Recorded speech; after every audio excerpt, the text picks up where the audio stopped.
My name's Gary Brooks. In 2015, the Lord prompted me to put a team together to purchase and own the First National Center. First National has been an iconic building in downtown Oklahoma City since it was built in 1931. In early 2015, the city took over the building, handed it to a federal judge. The federal judge then was tasked with finding a redeveloper, somebody capable of redeveloping the building. It was just considered an impossible task. Sometime mid-September, I ended up in the building and found myself up on the balcony on the third floor looking down over the Great Hall, and I got this vision of this Great Hall at Christmas time. I knew instantly, I just sensed that, hey, this is more than my imagination. People ask me a lot of times, say, how do you know God's talking to you? I say, because I have ideas and thoughts I would never have on my own. Had God given me any idea of what we were getting into, I would have never done it. It's a big deal. Local guy gets picked to redevelop the most important building in town. I knew it was going to be hard. As storms begin to hit, you're kind of thinking, all right, well, this is a good test.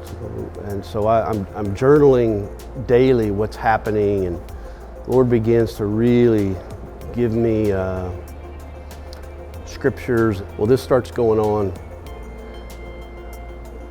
probably every morning for about 5 years. I started every morning at 4:30 or 5 o'clock. I'm up, I'm journaling. About the same time, I had a billionaire partner.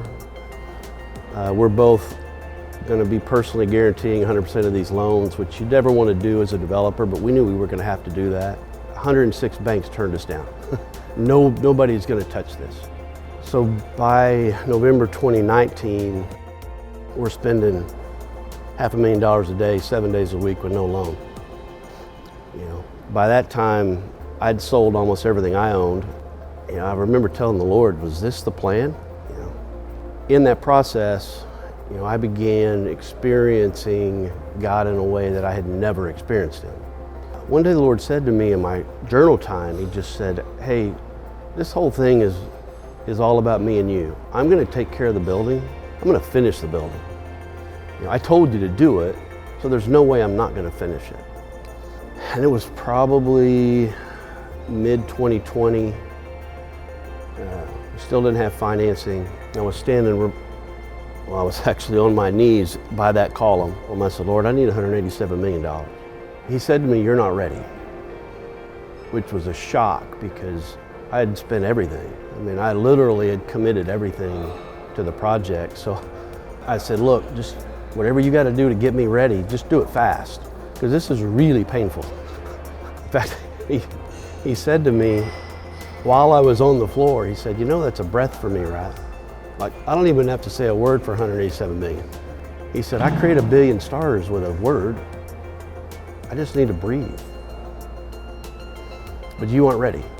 So I spent the next probably 5 or 6 months just really trying to understand what are the layers of pride and ego that you still have to deal with me on. And he did. I remember calling my best friend, Mark Beffert, who was also my landlord, in December of 2020 and said, hey, I can't pay rent. And that was the point when the Lord said, okay, when you can call your best friend, the guy who told you not to do it, and it didn't hurt, now we can start rebuilding. Got our $187 million. By that point, I knew it was going to happen. We were going to open. The Lord had really trained me, I think. Not that it was easy, but I could see the end of the story. It turned out to be something special that the city enjoys. He transformed me in this process just like He did the building. We took this building back down to concrete and steel. And that's really what He did to me over about a 4-year period. As someone who now understands the difference between running a business as a Christian man and completely being surrendered, being a river, it's just a building. I like being a river better than I like being a lake.